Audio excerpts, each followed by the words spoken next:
numa distribuição BV Filmes. A Teoria da Evolução, uma conspiração antibíblica. Versão brasileira, Áudio News.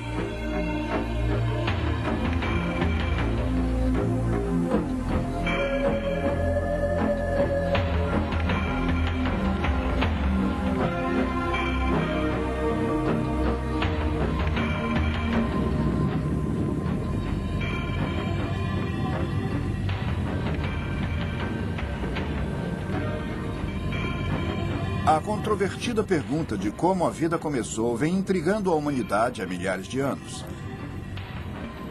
Há duas escolas de pensamento. Uma ideia é a de que Deus é o criador da natureza, o criador e o governante do universo que criou cada espécie de vida existente na Terra com uma intenção deliberada. Tal ideia é conhecida como a ciência da criação ou o aparecimento repentino. Uma ideia oposta, predominante na sociedade atual e na comunidade científica, é conhecida como evolução. Ela afirma que a matéria inorgânica se transformou em vida de forma não intencional e foi se desenvolvendo com o tempo. Formas unicelulares progrediram para formar estruturas complexas pluricelulares, resultando no desenvolvimento definitivo do homem. Os princípios da evolução influenciam todos os aspectos de nossa sociedade. Em todo o mundo, museus famosos apresentam perspectivas evolucionárias. Parques nacionais e monumentos históricos se tornaram locais de exibições de informações evolucionárias. Revistas científicas, publicações geográficas e de história natural, livros infantis e programas de televisão apresentam a evolução ao público como um fato. Muitos dos filmes mais populares de hoje, parques de diversões e até mesmo seriais matinais, promovem ideias evolutivas para um público ávido. Livros, textos que desenvolvem teorias evolucionistas são leituras compulsórias para alunos de escolas públicas de primeiro grau, faculdades e universidades. A evolução se tornou o fundamento para a maioria das disciplinas científicas, incluindo a paleontologia, geologia, biologia e astronomia. O objetivo de muitos cientistas é o de eliminar explicações sobrenaturais e fornecer respostas naturalistas. Consequentemente, muitos têm que rejeitar a intervenção sobrenatural de Deus e a criação milagrosa.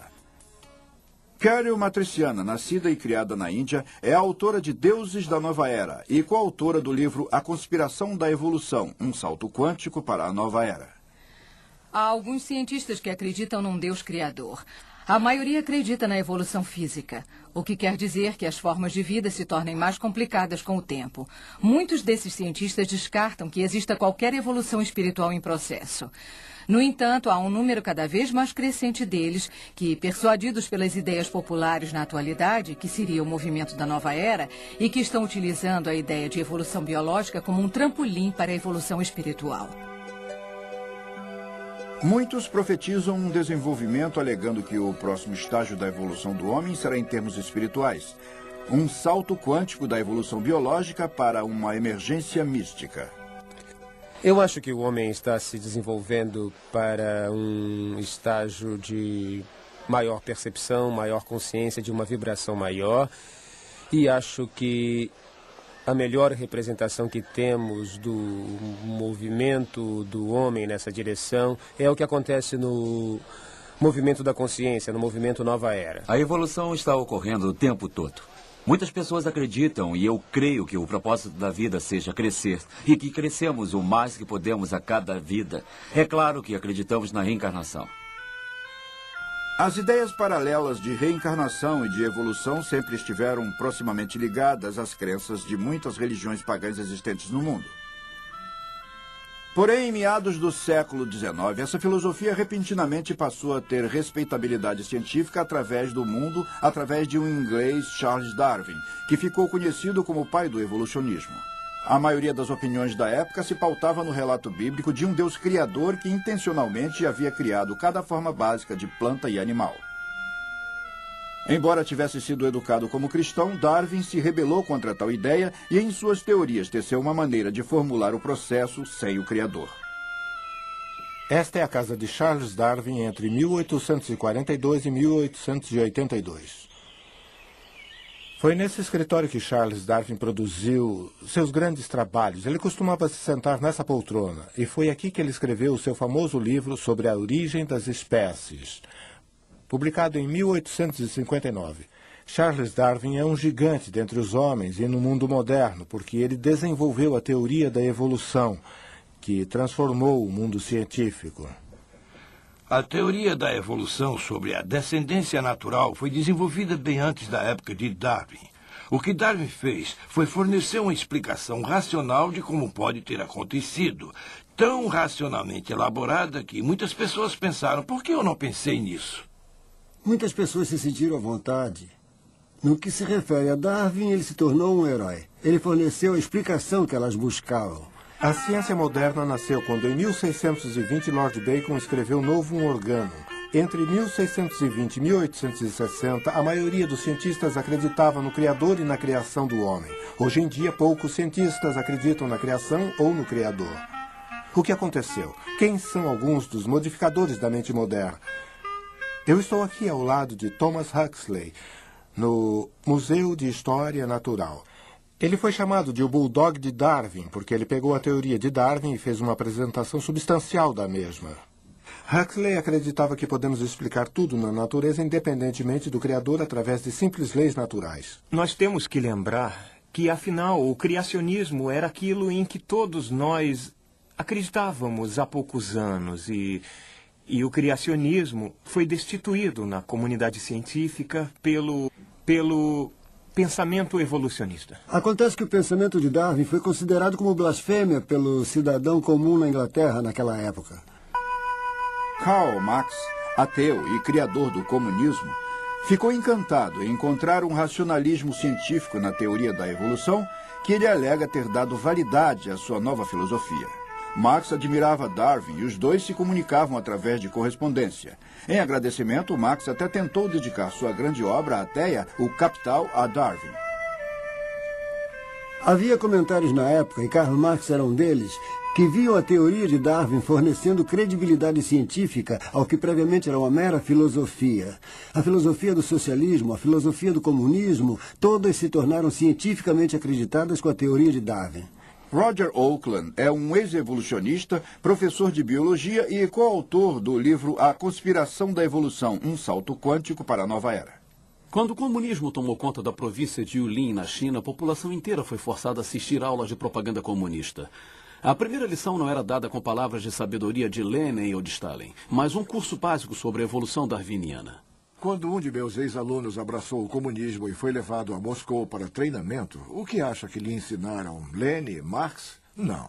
Durante 2 anos ele foi para uma biblioteca onde lhe ensinaram apenas o evolucionismo, identificando-o como a base para o comunismo. Sem o evolucionismo não pode haver marxismo, nem leninismo, nem mesmo humanismo. A não ser que o universo tenha criado a si próprio, a não ser que o homem seja Deus, a não ser que não haja criador, nenhuma dessas filosofias poderiam ser sustentadas. As pessoas que vislumbraram o conceito da evolução, começando por Charles Darwin, e até mesmo antes dele, surgiram com a ideia que começa com o vácuo. Então houve uma explosão nesse vácuo, chamada de o Big Bang, que criou a galáxia da Via Láctea, com cerca de 200 bilhões de astros, todos circulando com uma precisão coordenada, resultante de tal explosão. E chegamos até o homem, sem a interferência de Deus, em nenhum passo desse caminho. É assim que é ensinado em todas as nossas escolas públicas hoje em dia. Todo o propósito de Darwin era o de explicar a vida sem um projeto de finalidade, sem a necessidade de um criador, simplesmente através de mecanismos ou de processos naturais. Luther Sunderland, ex-engenheiro aeroespacial e autor do livro O Enigma de Darwin. Mas o que é essa explicação materialista ou natural para a evolução? Ela diz que, nos primórdios da Terra, nos oceanos, alguns elementos químicos se uniram e formaram espontaneamente a primeira célula viva. Porém, essa não foi uma manobra simples, porque o organismo unicelular mais simples que conhecemos tem em seus genes e cromossomas tantos dados quanto a quantidade de letras existente na maior biblioteca do mundo, 1 trilhão de letras. Nenhuma forma no mundo poderia organizar tantos dados assim através do acaso. A maioria das formas de vida são constituídas por bilhões dessas células complexas que mais uma vez se arrumaram numa ordenação perfeita. A impossibilidade matemática do corpo humano ser formado acidentalmente ultrapassa a lógica de uma explosão numa gráfica de impressão resultar numa formação de um dicionário. Nos dizem que a vida começou nesse caldo pré-biótico que era rico em toda espécie de compostos. Porém, estudos recentes feitos em rochas das mais antigas não apresentam provas de que tal caldo tenha realmente existido. O método científico deve ser baseado na capacidade de se observar e testar os fatos. E mesmo assim, o evolucionismo acredita que a matéria inorgânica de alguma forma se tornou viva. Ninguém viu isso acontecer. Não há exemplos de que isso aconteça hoje. Ainda assim, alegam que é fato. Além disso, ninguém jamais observou o desenvolvimento de uma forma de vida em outra forma de vida. Porém, os evolucionistas estão convencidos que em bilhões de anos no tempo, essas coisas podem acontecer. Estão vendo? Longos períodos de tempo se tornam um fator mágico. Suponhamos que alguém entre numa aula de ciências numa universidade, afirmando que seja possível que um verme se torne um homem em alguns segundos apenas. Vão rir dele e será posto para fora. Outra pessoa alega que um verme pode se transformar num homem num período de milhões e milhões de anos. E todos concordam. Como veem, simplesmente ao entender o período do tempo. A ideia ridícula se torna aceita. E esta é a chave da evolução. Há apenas 120 anos, era amplamente aceita por todos a ideia de que a Terra seria relativamente jovem. Uma possibilidade indicava de 6 a 10 mil anos, baseados na genealogia bíblica. Hoje em dia, porém, os evolucionistas inventaram tabelas de tempo complexas, gastam bilhares de anos, especificamente criados para permitir um vasto período de tempo para que várias formas de vida se transformem em outras formas de vida. Ninguém sabe exatamente a idade da Terra, mas por mais tempo que se dê aos evolucionistas, isso não resolve o dilema de como exatamente a vida surgiu no universo. O Dr. John Morris, professor assistente de geologia do Instituto de Pesquisa de Criação na Califórnia. Há centenas de diferentes medidores através dos quais podemos avaliar a idade de uma rocha ou a idade da Terra, e quase todos eles parecem estimar idades jovens para todas essas coisas. Há, no entanto, uns 5 ou 6 deles que parecem estimar idades antigas. É interessante que meus colegas evolucionistas escolham sempre esses antigos. Tais datas foram substanciadas por métodos tendenciosos, como a avaliação da idade por radiomedição métrica. Apresentados como confiáveis, os resultados dessa avaliação são descartados se não concordarem com a de evolução pré-concebida da tabela de tempo. Se um cientista quer avaliar a idade de uma rocha, ele a leva para um laboratório com um formulário declarando a idade que acha que tal rocha possui, e isso lhes dá um alvo a ser obtido. E na máquina eles colocam esse alvo e continuam trabalhando até que consigam essa idade. Muitas vezes, quando lemos num livro que uma rocha foi estimada com idade de tantos bilhões de anos, nós apenas assumimos que as pessoas que coletaram tais dados saibam do que estão falando. Mas esse não é o caso. Eu sei como é que se chega a tais dados. Até Darwin, muitos cientistas estavam de acordo com o relato bíblico de que os animais reproduziam sua própria espécie.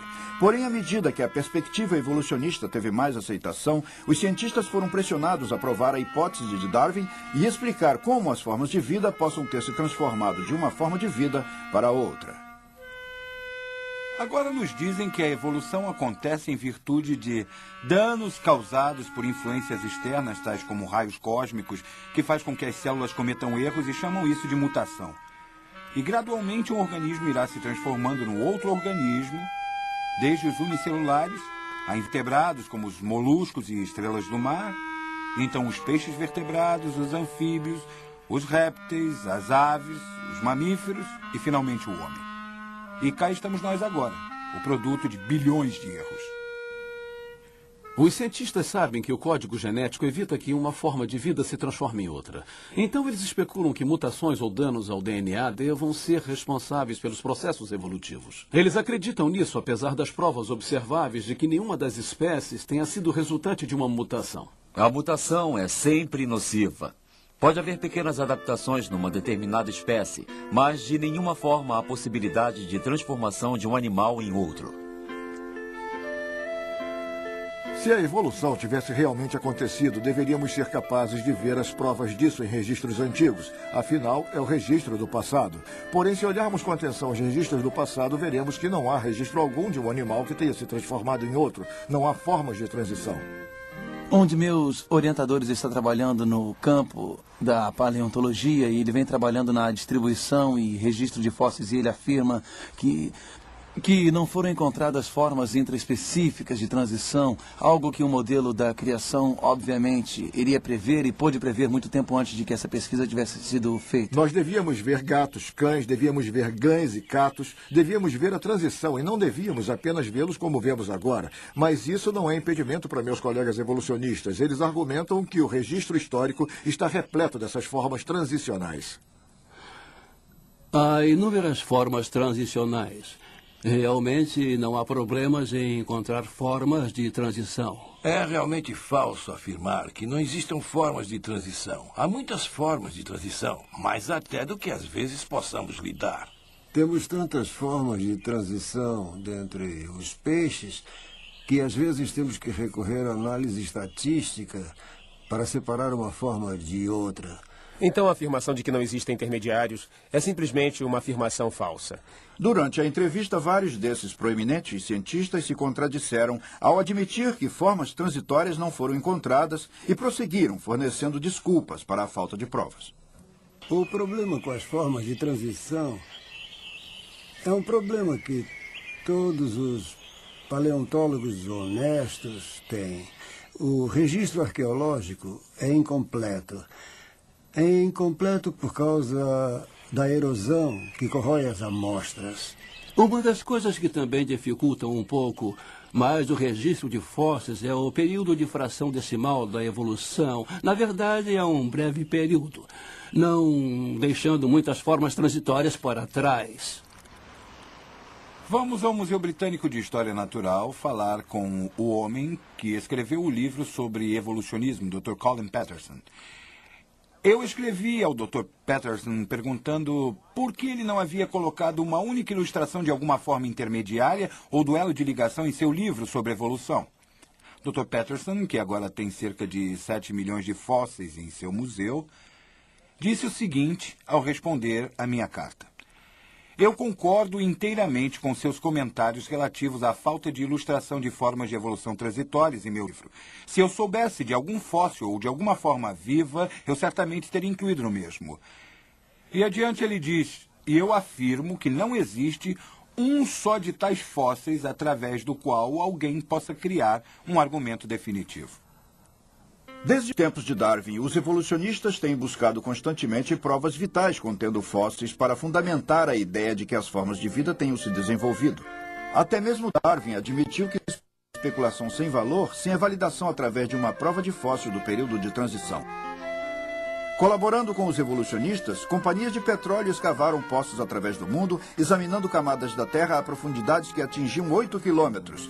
2 milhões de fósseis na Terra, nenhuma só amostra de uma forma de transição foi descoberta. Ao longo dos anos, a pesquisa em geologia e arqueologia também falharam na produção de evidências que apoiassem as afirmações da teoria evolutiva. Na época de Darwin, não havia um único exemplo que pudesse ser classificado como sendo o elo perdido. Na verdade, foi apenas perto da época de sua morte que um fóssil de uma ave foi descoberto na Bulgária, eu acho. E chamava-se Archaeopteryx, que de todas as formas seria o intermediário entre os répteis e as aves. Este foi o triunfo para sua hipótese. O Archaeopteryx, classificado hoje por muitos paleontólogos como apenas uma ave, não um intermediário entre um réptil e uma ave, foi a primeira de uma série de manobras enganadoras para promover ideias evolutivas. Os evolucionistas dataram e classificaram erroneamente tal ave extinta, assumindo que fosse o elo perdido entre répteis e aves.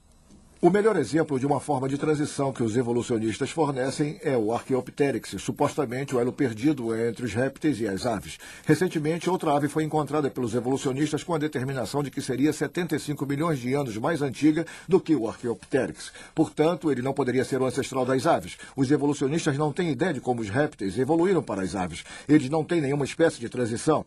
Mas isso não faz com que eles desistam. Pegue qualquer livro sobre evolução e o Archaeopteryx é apresentado como a melhor prova. O Archaeopteryx é um bom exemplo da espécie de transição, porque compartilha características que hoje em dia acreditamos ser típicas tanto das aves quanto dos dinossauros. O Archaeopteryx estaria no meio termo e, por isso, muitos se inclinam a chamá-lo de ave réptil. Da próxima vez que você comer um peru no Dia de Graças, poderá dizer que está comendo um dinossauro. Os répteis supostamente deverão ter transformado suas escamas em penas. Ora, uma escama num réptil é apenas uma camada na pele. Agora, como é que uma dobra na pele poderia ter se transformado no desenho entrecortado de uma pena? Nunca foi encontrado nada intermediário entre a camada de escama na pele de um réptil e as penas de uma ave.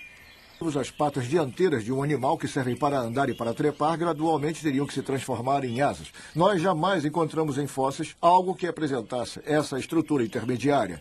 Suponho que tal animal, antes de possuir uma asa adequada, teria que ter patas dianteiras defeituosas e não conseguiria andar nem voar. Essa ideia é totalmente burlesca.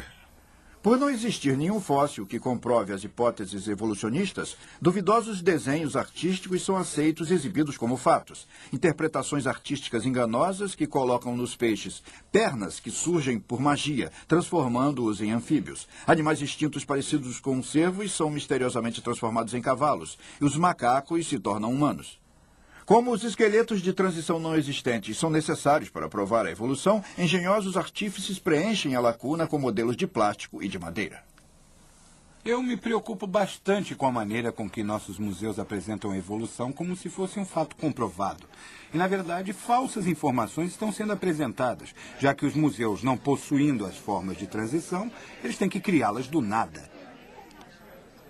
A edição de novembro de 1980 do Science Digest apresenta um desenho de uma baleia com pernas, como sendo um elo evolucionário entre as baleias e mamíferos terrestres. Porém, a única evidência fóssil para essa transição mitológica é um crânio e uma coluna cervical. Não existem outros ossos. Sabem o que Al Regan, do Museu Nacional, disse?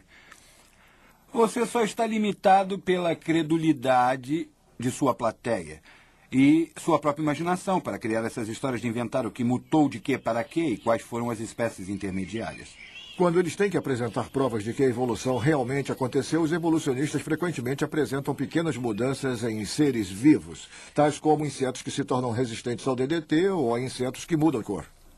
Podemos ver a evolução acontecendo hoje em dia? Certamente que sim, todos podemos. Um dos exemplos espetaculares. Vocês já ouviram falar da praga de São José? A praga de São José é feita por um inseto que ataca laranjas, pois ele conseguiu se desenvolver para resistir aos pesticidas que utilizam contra ela. Podemos ver na era histórica exemplos de mutações evolutivas. Por exemplo, se olharmos quando procuramos maneiras de erradicar uma determinada praga com diferentes tipos de inseticida. Acontece que dentro da população normal de uma determinada espécie de inseto, por exemplo, há aqueles que são resistentes a um determinado tipo de inseticida. Isso não é evolução. Os evolucionistas deviam entender que as pequenas modificações são compatíveis com a compreensão criacionista das coisas. O que precisamos ver são grandes modificações, algum tipo de animal se transformando em outro tipo de animal, e isso nós não vemos.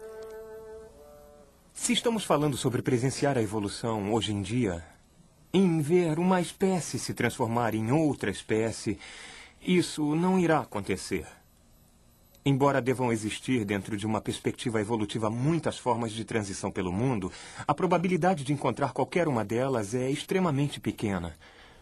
Quanto mais sabemos sobre a paleontologia que lida com os fósseis, mais certeza temos que o evolucionismo é baseado apenas na fé. A Academia Nacional de Ciência é o assessor oficial do governo em assuntos da ciência. Em suas publicações, ela constantemente alega que os elos perdidos que preocupavam a Darwin não são mais elos perdidos. Isso é uma deturpação que engana milhões, pois, após 120 anos de buscas incessantes, os elos perdidos de Darwin continuam perdidos. Apesar disso, tal academia e os evolucionistas continuam a perpetuar a teoria mítica de que o homem veio do macaco. Richard Leakey, que é um dos mais conhecidos antropólogos, disse que se lhe pedissem para fazer a árvore genealógica do homem, ele apenas teria que desenhar um enorme ponto de interrogação, porque as evidências são muito escassas para possivelmente sabermos a respeito da origem do homem, e ele acha que jamais iremos conseguir descobri-la. Para auxiliar as falsas ideias evolucionistas, desenhos artísticos ultrapassam as fronteiras da ética e, apesar de não terem base para a teoria macaco-homem, cientistas e artistas continuam a enganar o público com ilustrações parecendo reais, porém imaginárias. Tais artistas apresentam progressões naturais de macacos até os seres humanos e inventam sua cor de cabelo, tonalidade de pele e até mesmo expressões faciais, retiradas de nada mais do que um dente, um fragmento ósseo ou até mesmo prova alguma. A revista National Geographic, que não tenta esconder sua tendência evolucionista, admite que tais pegadas fossilizadas sejam idênticas às pegadas humanas. E assim os artistas tomam a liberdade de acomodar a teoria evolucionista e ilustram características de macacos para se encaixarem em criaturas com forma de macaco. Tudo porque o estabelecimento tendencioso de idade insiste que tais pegadas foram encontradas em camadas rochosas existentes antes dos seres humanos. Bom, hoje temos evolucionistas que gostariam que acreditássemos que existam provas sólidas a fundamentar a evolução. Diante do público, eles geralmente criam a impressão que as provas são como ouro puro, que o homem tenha se desenvolvido de alguma criatura semelhante ao macaco. O Dr. Donald Johansson, diretor do Instituto de Origens Humanas, descobriu Lucy, um suposto homem macaco, o elo perdido. A família humana e a família dos macacos divergiram e seguiram suas próprias trajetórias individuais evolutivas em separado. Não sabemos com precisão qual seria o ancestral comum a eles, mas sabemos que parece com algo que chamamos de Ramapithecus. O Ramapithecus não passa de algo formado de um fragmento de mandíbula. Um ancestral do homem agora sugere que ele não seja, e apesar disso, os evolucionistas continuam a citar o Ramapithecus como um elo entre o homem e o macaco. Um outro suposto elo perdido, o homem de Java, foi criado por Eugène Dubois quando ele encontrou um fragmento de crânio típico de macaco e a 16 metros de distância encontrou um osso de perna humana. Pouco antes de morrer, Dubois confessou que ele também havia encontrado 2 crânios humanos na mesma ocasião e admitiu que o fragmento de crânio pertenceria ou não a um suposto homem macaco. O Homem erectus é melhor conhecido como o Homem de Java. E foi nesse estágio do desenvolvimento humano que eles começaram a usar grandes machados de mão. O cérebro se expandiu em mais de 1000 cc. As proporções do corpo se desenvolveram similares às nossas. E estávamos a caminho de um desenvolvimento na escala, inclusive no caminho do ser humano moderno. Esse boato ainda é aceito pelos evolucionistas hoje em dia e é apresentado ao público como o verdadeiro elo perdido. Se você acha que o boato do Homem de Java é inacreditável, espere até ouvir os fatos que envolvem Lucy de Johansson, esse esqueleto adulto de apenas 1,15 m que parece exatamente com um chimpanzé. Lucy foi encontrada em 1974 e às vezes eu me refiro a ela como a mulher que balançou a árvore genealógica do homem, porque ela representa para nós o mais antigo esqueleto completo que temos de qualquer ancestral humano e conhecido pelos antropólogos. Agora, essa espécie Australopithecus alforensis, representada por Lucy, é uma espécie que achamos ser ancestral. E a importância de Lucy é que ela nos fornece uma boa ideia de como nossos ancestrais eram há alguns trilhões de anos atrás. Podemos inferir de seu esqueleto a maneira como ela andava, por exemplo. Quando examinamos sua rótula, quando examinamos sua pelvis, vemos que ela andava como você e eu, e não como um chimpanzé. Johansson disse que, apesar de ser uma criatura muito parecida com o macaco, ela andava muito bem de forma ereta. O chimpanzé pigmeu de hoje em dia anda pela floresta tropical de forma ereta quase o tempo todo. Isso não prova nada. As únicas características de Lucy que dão uma pista de uma postura ereta são os joelhos e as articulações da bacia. Dr. Charles Oxner, com uma análise por computador, concluiu que as alegações de Johnson a respeito da bacia são infundadas e devemos explicar que o joelho nem foi encontrado com Lucy. Esse osso do joelho foi encontrado a mais de 1,5 km numa profundidade de mais 60 metros do que os outros ossos. Ela está mais próxima de representar aquilo que as pessoas comuns denominam de o elo perdido do que qualquer outro fóssil que tenhamos encontrado na África.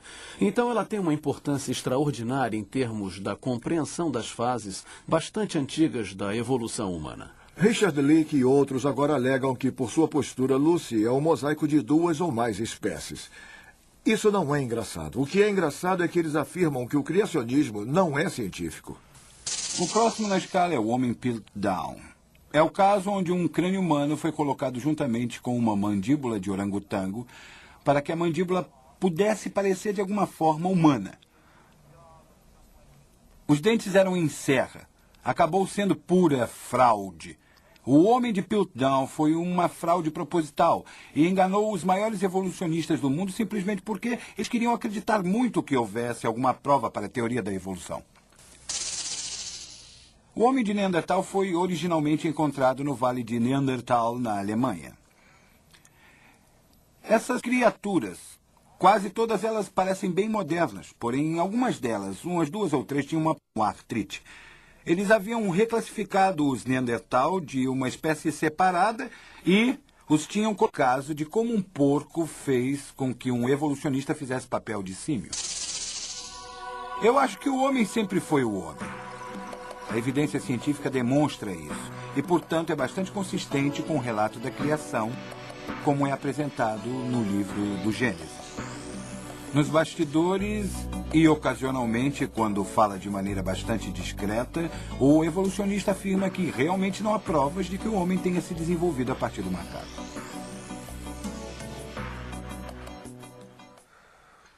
Os evolucionistas... Acontece que isso resolve todos os tipos de problemas intelectualmente para os evolucionistas. Ele nem precisa procurar pela amostra de fóssil. Não há evidência nos registros de fósseis que o animal tenha se transformado em outro tipo de animal. O equilíbrio pontuado chega e diz que populações isoladas de animais evoluíram rapidamente e não deixaram rastro, mas este é um argumento de falta de dados. Não há formas de transição. E isto é usado como prova pela vertente da teoria da evolução chamada equilíbrio pontuado. Isso é ciência de má fé. Com essa nova informação, estamos tentando rever nossa visão da evolução e o que está surgindo é uma síntese bem mais poderosa das teorias evolutivas. Eu penso que a teoria do equilíbrio pontuado seja uma tentativa desesperada para salvar a teoria da evolução. O equilíbrio pontuado, enquanto tenta explicar a falta de formas intermediárias entre espécies vizinhas, negligencia tocar na verdadeira indagação. Por que não há transição entre as principais categorias de formas de vida? Uma resposta extraordinária foi fornecida pela teoria do monstro esperançoso, de Goldsmith. Quem acreditaria, por exemplo, que um réptil coloque um ovo e que uma ave saia do ovo, como Goldsmith afirmou sobre sua teoria quando ele surgiu com a ideia? Estamos retrocedendo às fundações dos princípios evolucionários e avaliando novamente como o mecanismo de evolução ocorre.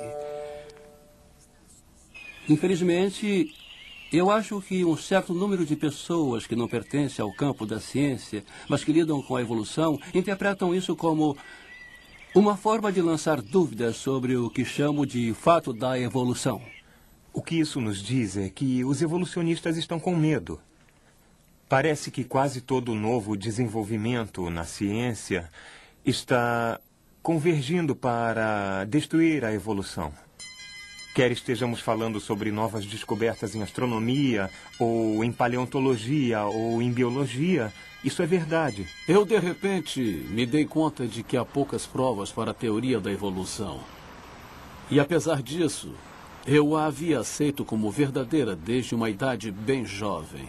Eu acabei percebendo, finalmente, após estudar todo esse material e pensar muito a respeito, que a evidência científica para a criação é bem mais forte do que a evidência científica para a evolução. Na última década, a maior parte dos pilares básicos sobre os quais a evolução se apoiava desmoronaram e a teoria está à beira do caos. Infelizmente, no momento, os evolucionistas estão alardeando mais do que faziam antes que a evolução seja um fato.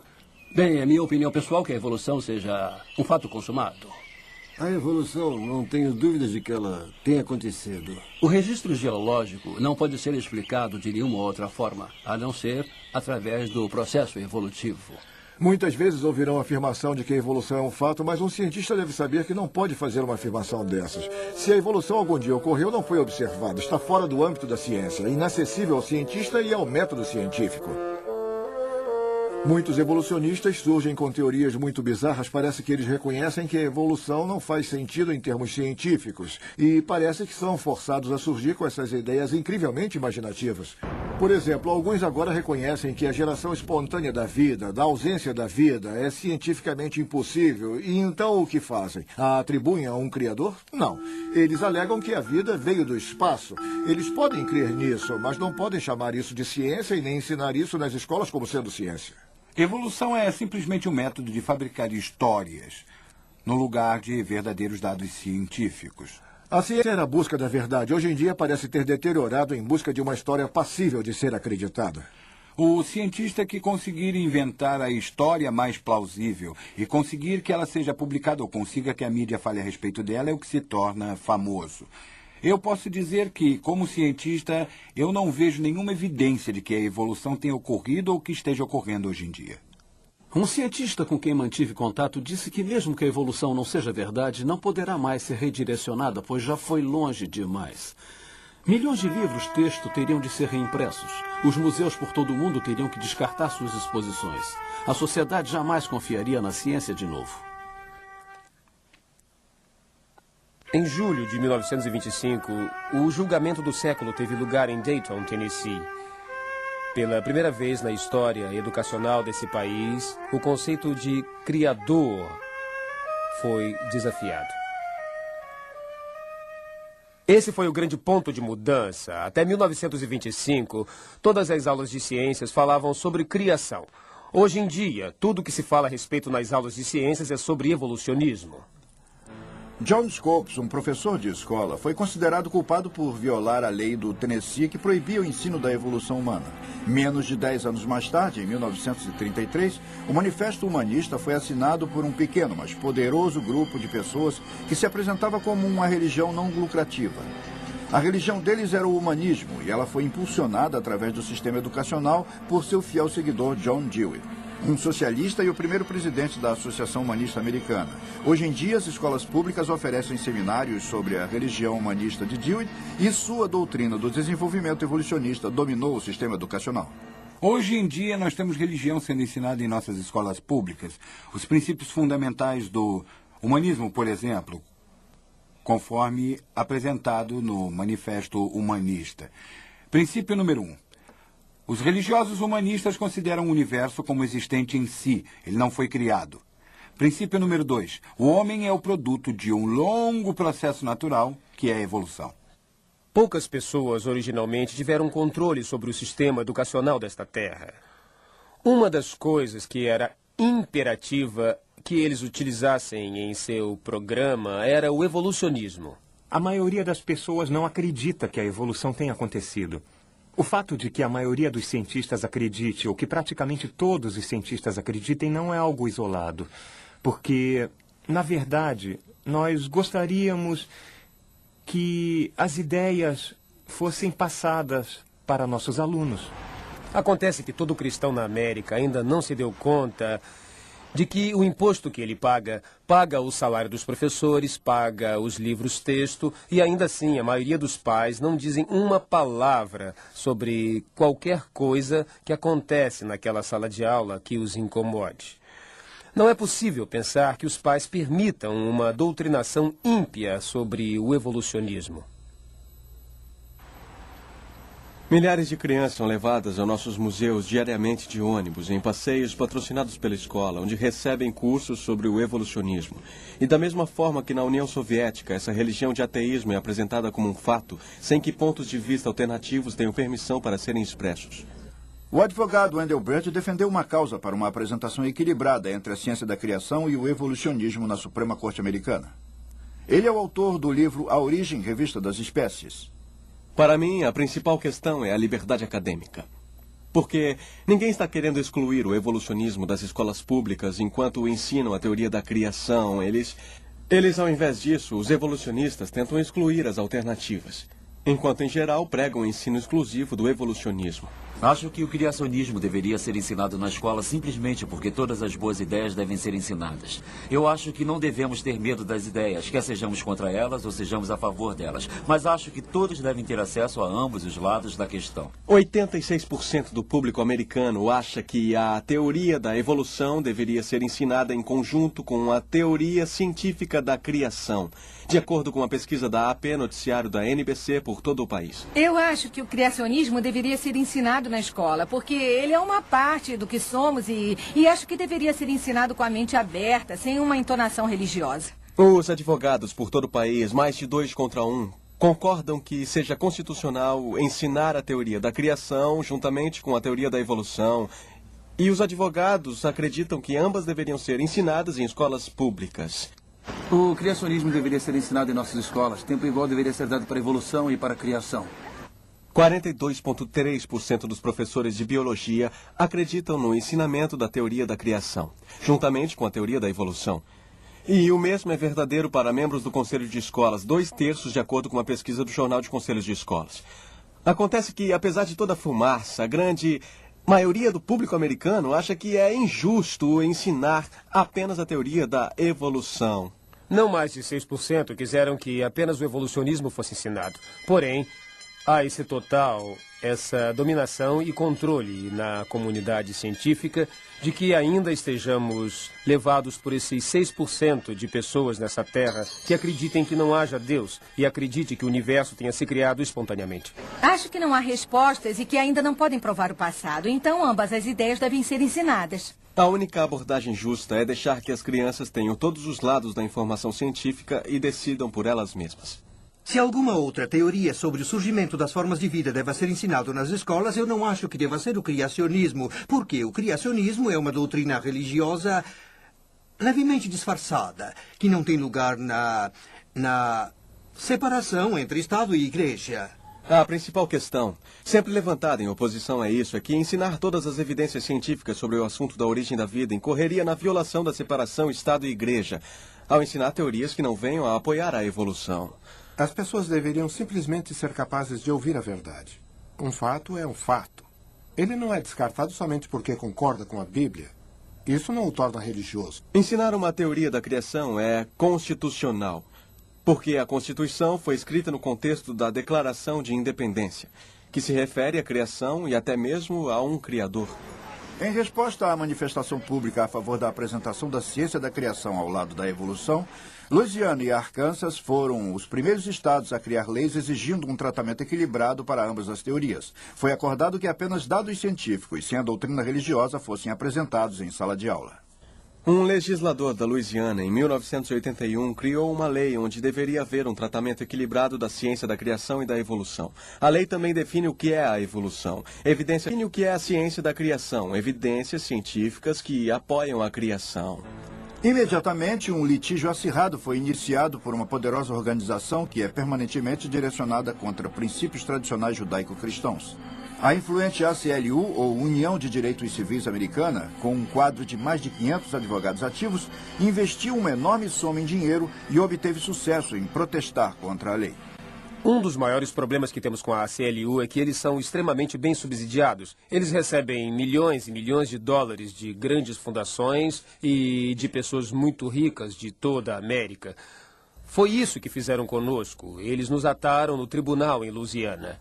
Este é um arquivo de 630 páginas com 2.000 notas de rodapé com alegações de que o ensino da ciência da criação é constitucional e que seu conteúdo é científico e que é tão religiosa como a evolução.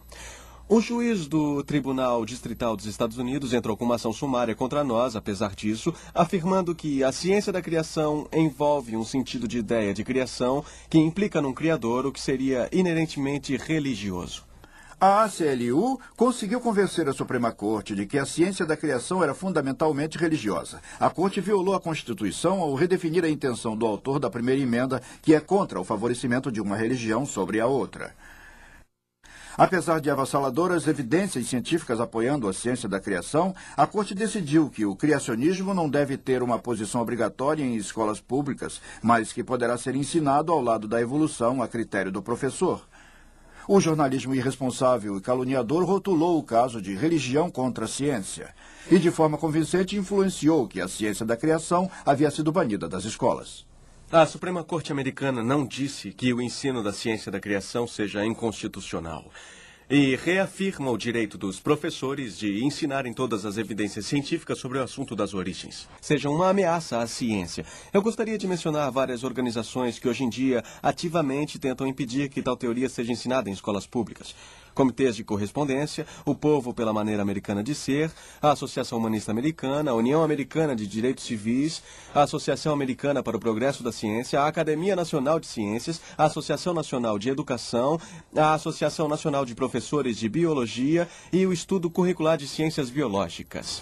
Há uma teoria anticientífica hoje em dia que mais ameaça toda a natureza da pesquisa científica. É o criacionismo. Hoje realmente temos uma conspiração organizada nesse país, em todos os estados, que é organizada para combater a disseminação aberta de evidências científicas sobre a origem da vida. O resultado foi a formação de uma fechada rede de organizações ativas que cooperarão no combate à intrusão criacionista nas escolas públicas, museus públicos, parques estaduais e nacionais e a pesquisa científica subsidiada pelo governo. Eles têm um desejo bastante específico, que seria preservar o ensino exclusivo da evolução e excluir o ensino de qualquer teoria científica da criação ou teoria científica do aparecimento repentino. Isso é censura, no meu ponto de vista.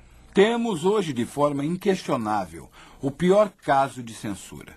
Dados científicos verdadeiros que por acaso possam vir a deixar a evolução mal são meticulosamente censurados dos livros didáticos. Numa sociedade americana onde sempre tivemos grande orgulho da liberdade de expressão, liberdade religiosa, liberdade de crenças, liberdade de imprensa, é simplesmente um infortúnio que tenhamos uma censura tão ampla em nossa comunidade científica hoje. Os evolucionistas não aceitam os dados científicos que apoiam a criação. Eles acreditam que a única intenção dos criacionistas ao apresentar tais fatos seja a de forçar sua tendenciosidade religiosa. Conseguindo descartar as provas, os evolucionistas conseguiram estabelecer o evolucionismo como um fato científico e esconder sua própria filiação religiosa. As religiões profanas aceitas hoje em dia na cristandade são baseadas no mito da evolução biológica. Uma religião profana de hoje em dia que ganha popularidade através de celebridades como Shirley MacLaine é o chamado movimento da nova era ou o movimento da nova consciência. Em seu âmago estão a reencarnação e o karma, ambos conceitos evolutivos que são baseados no misticismo hindu. O movimento da nova era nos pede para aceitarmos nossa unidade, aceitando as ideias de que todos nos desenvolvemos da mesma origem. E se conseguirmos unir nossas mentes e espíritos utilizando técnicas como meditação e corporação, poderemos obter poderes incríveis, alcançar a unidade global. A nova era é uma rede interligada de várias filosofias e teorias políticas. Seu objetivo é de promover a conscientização de uma unidade global de forma física e mística. Todos, desde Jesus Cristo até Adolf Hitler, seriam vistos como alguém com quem podemos nos identificar, já que somos um só. Eu acho que certamente há todo o potencial para todos nós, seres espirituais, nos unirmos como um só.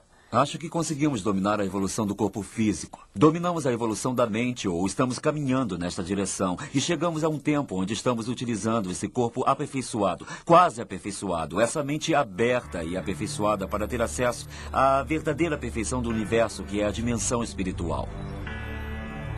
De acordo com os seguidores da nova era, a próxima fase da evolução da humanidade é a elevação à divindade. Eles encaram a raça humana como uma forma de transição entre os macacos até chegar a Deus. Essa eu acho que é a nossa finalidade na Terra, e acho que estamos entendendo isso, de nos tornarmos uno, de nos tornar unos de nós mesmos, nos conscientizando da nossa divindade. E eu acho que todos têm a consciência de Cristo em si próprio e tudo o que precisam fazer é se interiorizar e se dar conta disso e trazer à tona e ser essa consciência de Cristo. A evolução, quer biológica, quer mística, é a forma do homem explicar Deus e sua criação e colocar o homem no lugar de Deus. O homem tem fundamentalmente o futuro biológico da Terra em suas mãos. Ele pode controlar a evolução. Estamos numa época onde o homem está literalmente assumindo o controle de sua própria evolução. Assumindo o controle de onde irá a humanidade, quer individualmente ou coletivamente. Eu creio que o movimento da nova era esteja seguindo para o canal principal da conscientização americana. E acho que irá chegar até lá, através da exposição feita pela comunicação de massa. As ideias, os conceitos, os princípios, a psicologia, a espiritualidade. Eu acho que este é um movimento que irá percorrer todo o mundo e definitivamente servir como um veículo para transformar os níveis de... Essa filosofia mundialmente disseminada deve ser uma real preocupação para os cristãos, para que a entendam e que se transformem em verdadeiras testemunhas cristãs. Não apenas o caráter de Deus está em jogo, mas sua verdade e sua ética. O desejo da divindade, que é o objetivo do movimento da nova era, foi aquilo que ocasionou a queda do homem. Sendo nossos deuses, podemos justificar nosso comportamento e não prestar contas a ninguém. Na Bíblia, Romanos, capítulo 1, somos avisados das consequências naturais de rejeitarmos Deus como sendo o Criador. Resulta no homem acabar se desenvolvendo na maldade e corrupção moral. Como resultado do trabalho da evolução, a descrença e o ceticismo estão crescendo em nossa sociedade e os efeitos morais e éticos têm sido devastadores. Se existe um líder moral no universo, então cada pessoa neste universo é responsável perante esse líder moral. A coisa mais fácil de fazer para a mente humana é apenas descartar a possibilidade de tal liderança moral.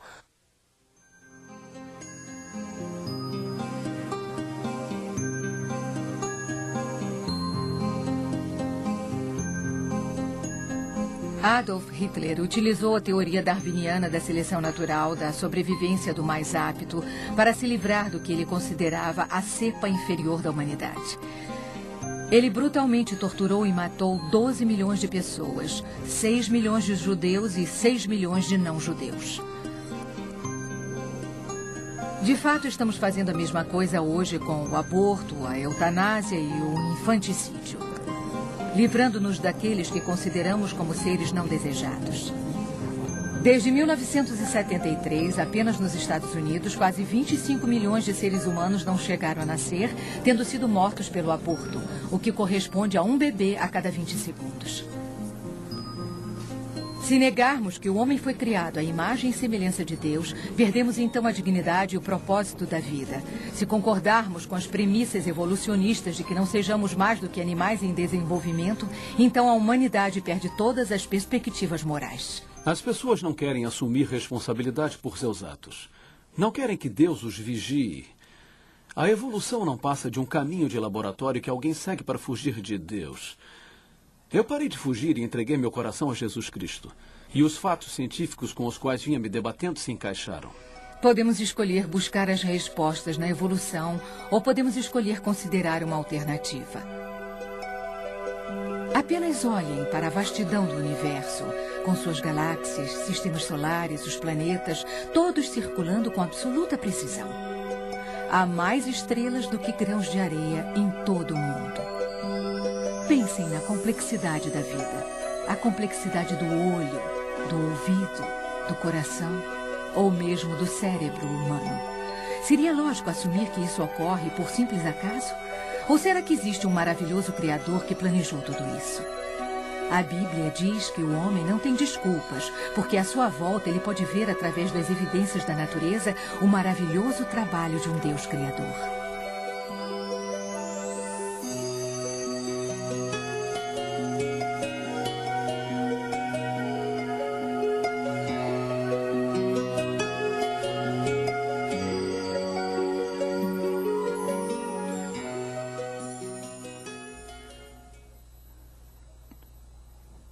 Não percam a teoria da evolução, segunda parte.